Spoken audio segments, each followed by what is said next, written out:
Un policier et son meilleur ami, son chien fidèle Cat9, ont été confrontés à une tragédie lorsque le chien a été abattu par un chasseur.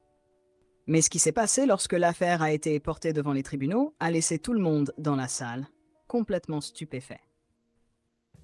L'officier Raymond Foster, un vétéran de la patrouille routière avec plus de 15 ans de service, conduisait le long d'une portion tranquille de l'autoroute lorsqu'il remarqua une camionnette qui déviait légèrement dans sa voie.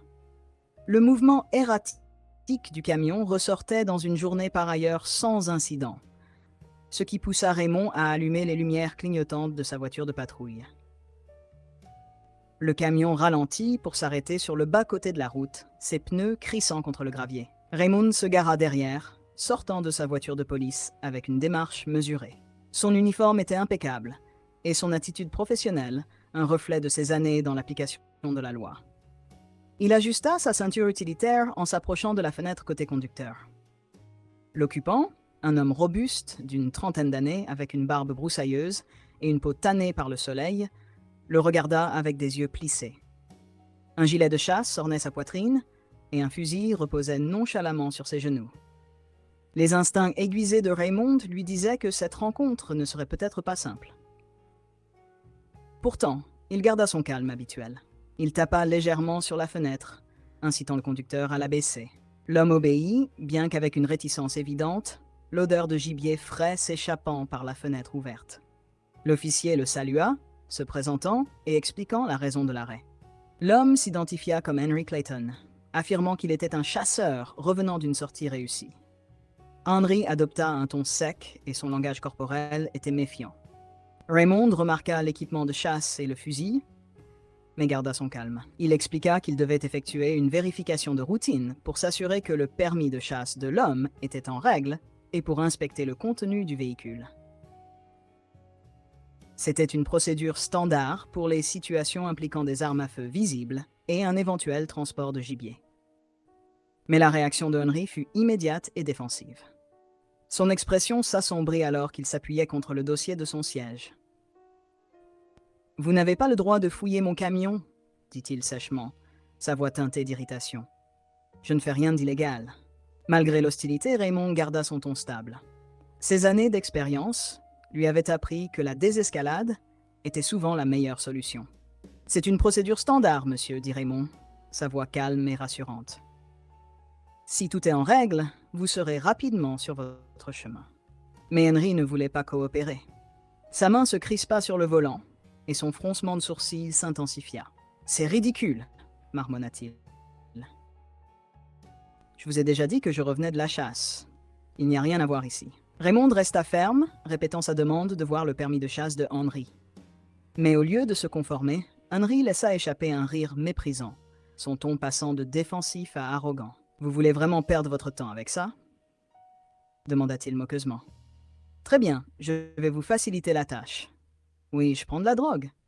Et alors, c'est pas vos affaires. » L'aveu, fait avec un tel mépris pour la gravité de la situation, éveilla les inquiétudes de Raymond. Il recula d'un pas, son regard s'aiguisant. La combinaison du comportement agressif de Henry, de la présence d'une arme à feu et de son attitude désinvolte vis-à-vis de la consommation de drogue signalait une situation potentiellement volatile. Raymond décida d'appeler des renforts. Sa voix était calme alors qu'il communiquait sa position et les détails de l'arrêt à la radio. Il demanda également l'assistance de son partenaire K9, Max. Max était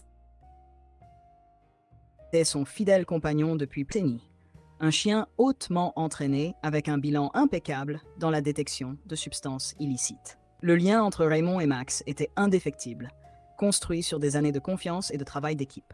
Quelques minutes plus tard, le bruit distinct d'aboiement annonça l'arrivée de Max. Le chien bondit hors du véhicule de renfort, sa queue remuant légèrement alors qu'il saluait Raymond avec un enthousiasme familier. La vue de Max offrit à Raymond un bref moment de réconfort au milieu de cette interaction tendue. Raymond se tourna de nouveau vers Henry. « Voici Max », expliqua-t-il en désignant le berger allemand. « Il va nous aider à inspecter le véhicule. » Le visage de Henry s'assombrit davantage à la vue du chien. « Je ne fais pas confiance à ces chiens, » dit-il, sa voix s'élevant. « Tenez-le loin de moi. » Le ton de Raymond resta calme, mais ses paroles portaient une autorité claire. Max est ici pour faire son travail, monsieur. S'il n'y a rien à cacher, vous n'avez pas à vous inquiéter. Henry lança un regard noir à l'officier et au chien, ses jointures blanchissant alors qu'il serrait le volant. La tension dans l'air était palpable, mais Raymond conserva son professionnalisme. Il fit un signe à Max pour commencer l'inspection, priant intérieurement pour que la situation reste sous contrôle. Max commença son travail avec son habituel enthousiasme. Raymond ouvrit la portière du camion et fit signe à Max d'inspecter. Le berger allemand renifla le périmètre du véhicule avec précision et méthode, son nez proche du sol. Raymond resta vigilant, surveillant à la fois les progrès de Max et le comportement de plus en plus agité de Henry. Alors que Max poursuivait son inspection, l'hostilité initiale de Henry se transforma en une agressivité ouverte. Ses mâchoires se crispèrent et ses poings se serrèrent autour du volant. « Je ne fais pas confiance à ce chien », grogna-t-il, sa voix basse mais venimeuse.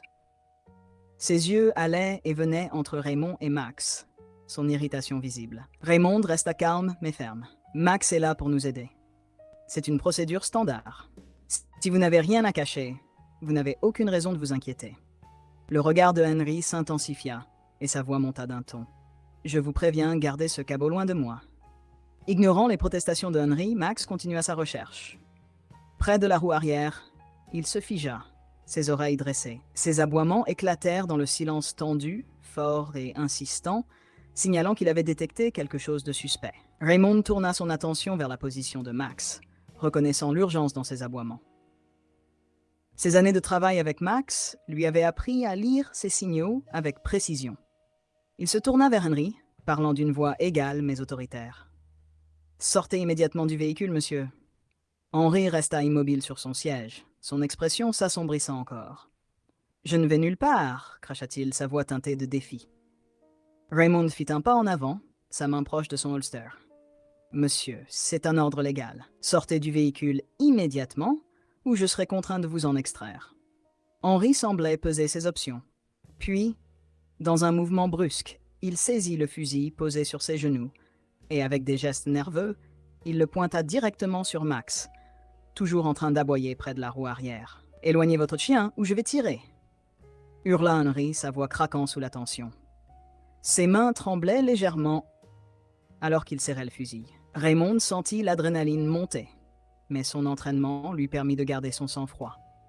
En une fraction de seconde, il dégaina son arme, adoptant une posture solide. « Lâchez votre arme !» ordonna-t-il d'une voix claire et impérieuse. Ne rendez pas les choses plus difficiles. Mais Henry, dans un moment de rage incontrôlable, pressa la détente. Le coup de feu déchira l'air, et Max poussa un cri perçant avant de s'effondrer au sol, immobile. Raymond sentit son cœur se briser, alors qu'il voyait son fidèle partenaire tomber. Mais il n'hésita pas. En une fraction de seconde, il tira une balle précise, frappant Henry à la jambe. Henry hurla de douleur, lâchant le fusil qui tomba au sol.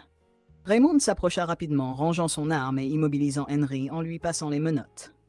« Restez à terre », ordonna-t-il d'une voix ferme. Les renforts arrivèrent quelques instants plus tard, les gyrophares illuminant la scène d'une lumière rouge et bleue. Les collègues de Raymond sécurisèrent la zone, éloignèrent le fusil et commencèrent à documenter les preuves. Mais Raymond avait les yeux rivés sur Max, allongé sans vie sur le sol. Il s'agenouilla à côté de son compagnon, ses mains tremblantes caressant la fourrure de Max. « Reste avec moi, mon grand », murmura-t-il, la voix brisée par l'émotion.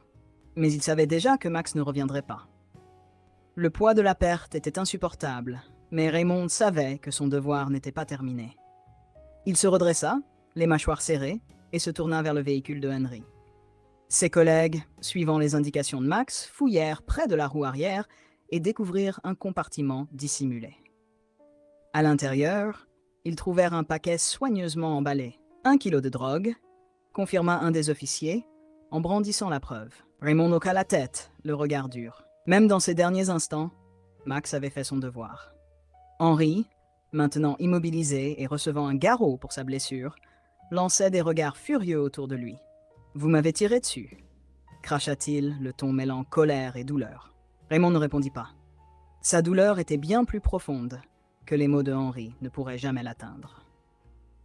Quelques jours plus tard, au tribunal, Henry Clayton fut jugé pour trafic de drogue, obstruction à la justice et meurtre d'un K9 policier. Raymond, portant le collier de Max, témoigna avec une émotion palpable. Il parla de la loyauté et du courage de Max, des années qu'ils avaient passées ensemble à protéger leur communauté. Le jury, ému par ces paroles et les preuves accablantes, déclara Henry coupable sur tous les chefs d'accusation. Le juge, dans son verdict, condamna Henry à 5 ans de prison, soulignant la gravité de ses actes et l'importance des K9 dans les forces de l'ordre. Lorsque le verdict fut prononcé, Raymond resta silencieux, le collier de Max toujours dans ses mains. La justice avait été rendue, mais cela ne ramenait pas son fidèle compagnon. En sortant du tribunal, Raymond leva les yeux vers le ciel, une larme glissant sur sa joue. « Merci pour tout, Max, » murmura-t-il. « Tu resteras toujours dans mon cœur. » Et avec cette promesse, il continua son chemin, déterminé à honorer la mémoire de son meilleur ami, en servant avec la même loyauté et le même courage que Max avait incarné.